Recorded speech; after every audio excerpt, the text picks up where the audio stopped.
Guys, welcome back to my YouTube channel. അപ്പോൾ നമ്മൾ ഇന്നത്തെ 2D സ്പെഷ്യൽ നോക്കാം. അപ്പോൾ ഞാൻ എൻ്റെ സാമ്പാറും ഒക്കെയാണ്. അപ്പോൾ ഞാൻ ആ സാമ്പാറിൻ്റെ ചെറിയൊരു റെസിപ്പിയോടെ ഇതിൽ കാണിക്കുന്നുണ്ട് കേട്ടോ. ഇഷ്ടമായിട്ടുണ്ടെങ്കിൽ ലൈക്ക് ചെയ്യാനും സപ്പോർട്ട് ചെയ്യാനും സബ്സ്ക്രൈബ് ചെയ്യാനും മറക്കരുത്. ഞാനിവിടെ പെട്ടെന്ന് ഉണ്ടാക്കുന്നൊരു സാമ്പാറാണ് കേട്ടോ. കുറച്ച് പണിയൊക്കെ ഉണ്ടെങ്കിൽ നമുക്ക് പെട്ടെന്ന് ഉണ്ടാക്കാൻ പറ്റുന്നൊരു സാമ്പാറാണ്. നന്നായിട്ടൊക്കെ ഉണ്ടാവും കേട്ടോ. നിങ്ങളൊന്ന് ട്രൈ ചെയ്ത് നോക്കണം. അപ്പോൾ ഇതാ 2 ചെറിയ ഉരുളക്കിഴങ്ങും തക്കാളിയും 2-3 ചെറിയ തക്കാളിയാണ് കേട്ടോ.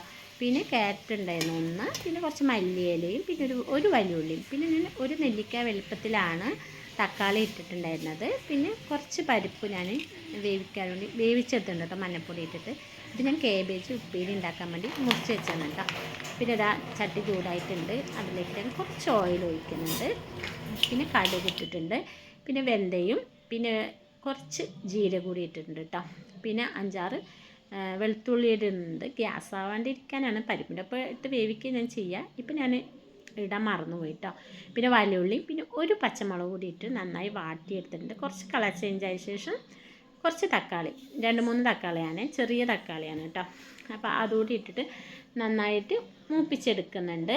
അപ്പോൾ അത് നന്നായി മൂത്ത ശേഷമാണ് ഒരു സ്പൂണ് ഞാൻ ഫുള്ളായിട്ട് ഇടുന്നുണ്ട് കേട്ടോ മുളക് പൊടി. പിന്നെ കുറച്ച് മഞ്ഞൾപ്പൊടി, ഒരു 1.5 സ്പൂണോളം മല്ലിപ്പൊടി കൂടി ഇടുന്നുണ്ട്. പിന്നെ അത് നന്നായിട്ട് ഒന്ന് മിക്സ് ചെയ്ത ശേഷം നമ്മുടെ പച്ചക്കറികളൊക്കെ ഉണ്ടല്ലോ, ക്യാരറ്റും ഉരുളക്കിഴങ്ങാണ് എൻ്റെ കയ്യിൽ ഉണ്ടായിരുന്നുള്ളൂ, ആ ഒരു സാധനം കൂടി ഇട്ടിട്ട് നന്നായി ഇളക്കിയ ശേഷം നമ്മുടെ ആവശ്യത്തിനുള്ള ഉപ്പുകൂടി ഇടാം. അതൊക്കെ ഒന്ന് ഇളക്കിയിട്ട് നല്ല ചൂടുവെള്ളമാണ് കേട്ടോ ഞാൻ അപ്പുറത്ത് വെച്ചിട്ടുണ്ടായിരുന്നു അടുപ്പിൽ. അപ്പോൾ അതുകൂടി എടുത്തിട്ട് ഒഴിച്ചിട്ടുണ്ട്. അപ്പോൾ ഇത് ഞാൻ വേവിക്കാൻ വെച്ചിട്ടുണ്ട്.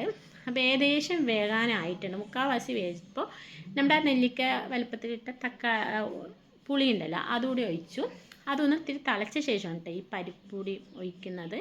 അപ്പോൾ ഈ പരിപ്പും എല്ലാം ഒഴിച്ചിട്ട് ഇനി എനിക്ക് എത്രയാണ് ആവശ്യം അതിനുള്ള വെള്ളം കൂടി ഞാൻ ഒഴിക്കുന്നുണ്ട്. നിങ്ങൾക്ക് കുറുക്കി എടുക്കണമെങ്കിൽ ഇത്തിരി വെള്ളം ഒഴിക്കണേ, അതിനനുസരിച്ച് ഒഴിക്കാം കേട്ടോ. അപ്പോൾ എനിക്കിത്തിരി വെള്ളം ഞാൻ ഒഴിച്ചിട്ടുണ്ട്. അപ്പോൾ ഞാൻ അത് കുടിച്ചൊക്കെ നോക്കി ഉപ്പും മുളകും എല്ലാം കറക്റ്റായിട്ടുണ്ട്. പിന്നെ ഇത്തിരി മല്ലിയിലോടി വെച്ചിട്ട് ഞാനത് മൂടി വെച്ചു കേട്ടോ. അതിൻ്റെ ഇപ്പുറത്ത് ഞാൻ അപ്പോഴേക്ക് ഉപ്പേരിക്ക് വെച്ച് കഴിഞ്ഞു. പിന്നെ അതാ ഞാൻ ക്ലീനിങ്ങൊക്കെ ഇടയിൽ ചെയ്യുന്നുണ്ട്. അപ്പോൾ ഇക്ക വരുന്നേ ഉള്ളൂ. അപ്പോൾ നമ്മൾ റെഡിയാക്കി വെച്ചിട്ടുണ്ട് കേട്ടോ, എല്ലാം ഭക്ഷണമൊക്കെ റെഡിയാക്കി വെച്ചിട്ടുണ്ട്. അപ്പോൾ ഈ സാമ്പാറിൻ്റെ ഇടയിൽ തന്നെ ഞാൻ എൻ്റെ കുറച്ച് തുണികളൊക്കെ ഉണ്ടായിരുന്നു മെഷീനിലിട്ട് തിരുമ്പി ഊരി വെച്ചിട്ടുണ്ടായിരുന്നു കേട്ടോ. അപ്പോൾ എപ്പോഴും ഇക്കയാണ് അതെനിക്കെന്നും ഉണക്കാനിട്ട് തരിക. അപ്പോൾ ഇക്ക് ഉണക്കാനിട്ട് തന്നിട്ട് അവൾ എണീക്കണ മുമ്പ് കഴിച്ച് കഴിയണം. അപ്പോൾ നമ്മുടെ 2D സ്പെഷ്യൽ വെള്ളച്ചോറ്. ചോറ് ഇത്തിരി വെച്ചിട്ടുണ്ട്, ഇത്തിരി വെള്ളച്ചോറ് ബാലൻസായി. അപ്പോൾ കുറച്ച് വെള്ളച്ചോറ് കഴിക്കാം അല്ലേ. ഇന്ന് എനിക്ക് ചുടുചോറ് വേണമെങ്കിൽ കഴിച്ചോ.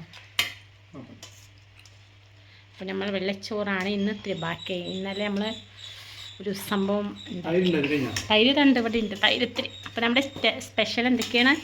വെള്ളച്ചോറ്, പഴങ്കഞ്ഞി എന്നാണ്, പഴങ്കഞ്ഞി, പിന്നെ മുട്ടക്കോസുപ്പേരി, പപ്പടം, തൈര്, ബുൾസൈ, ഉപ്പുണ്ട്. എനിക്ക് ഇത്ര ലേശം ഉപ്പ്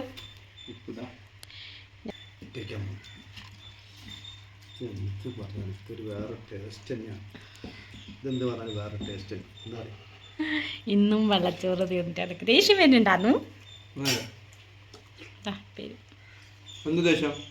ആ സാമ്പാർ എടുത്തിട്ട് വന്നില്ല. ഞാൻ എന്താ നല്ല ഫുഡാണ് നമ്മൾ കഴിക്കുന്നത്.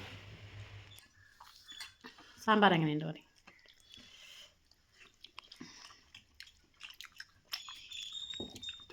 സാമ്പാർ ഞാൻ സിമ്പിളായിട്ട് എളുപ്പപ്പണി വേഗം ചെയ്യുന്നു. അതല്ല തൈര് വെച്ചു, ഉപ്പിട്ടു, പപ്പടം, കുറച്ചുകൂടി ഉപ്പേരി, പിന്നെ സാമ്പാറിൻ്റെ കഷ്ണം. അവിടെ സൗണ്ട് ഇട്ടുകൊണ്ടിരിക്കേണ്ട ഒരാൾ. അതൊക്കെ കൂടി ഒരു കഴിക്കാം ഗൈസ്. എങ്ങനെയുണ്ട്? മീൻ പൊരിച്ചത് നമ്മൾ മുട്ട എല്ലാം കൂടിയിട്ട് ഒരു കഴിക്കലാണ്. സൂപ്പറായിട്ട്. വളച്ചോറ് ബാക്കിയായത് കൊണ്ട് കഴിക്കണ്ട, അല്ല ചോറ് ബാക്കിയാണ്. ഓക്കെ. ഷിപ്പേരി നമുക്കിത് 2-3 സാധനം ഉണ്ടെങ്കിൽ അടിപൊളിയായിട്ട് പഴങ്കഞ്ഞി കുടിക്കാം അല്ലേ. മീൻ കറിയോ മീൻ ഒക്കെ കുടിക്കാം. ഫ്രൈ അങ്ങനെയൊക്കെ ഉണ്ടെങ്കിൽ അടിപൊളിയാണ്. ഓക്കെ, അപ്പം നമ്മുടെ ഇന്നത്തെ മിനി വ്ളോഗ് ഇവിടെ അവസാനിക്കുന്നു ഗൈസ്. അപ്പം നമ്മുടെ സാമ്പാറും പപ്പടം ഞാൻ ചെറിയ സാമ്പാർ ഉണ്ടാക്കുന്നത് ഇട്ടിട്ടുണ്ട്. ഇഷ്ടമായിട്ടുണ്ടെങ്കിൽ സപ്പോർട്ട് ചെയ്യുക, സബ്സ്ക്രൈബ്, ലൈക്ക് ചെയ്യുക. ടാറ്റാ.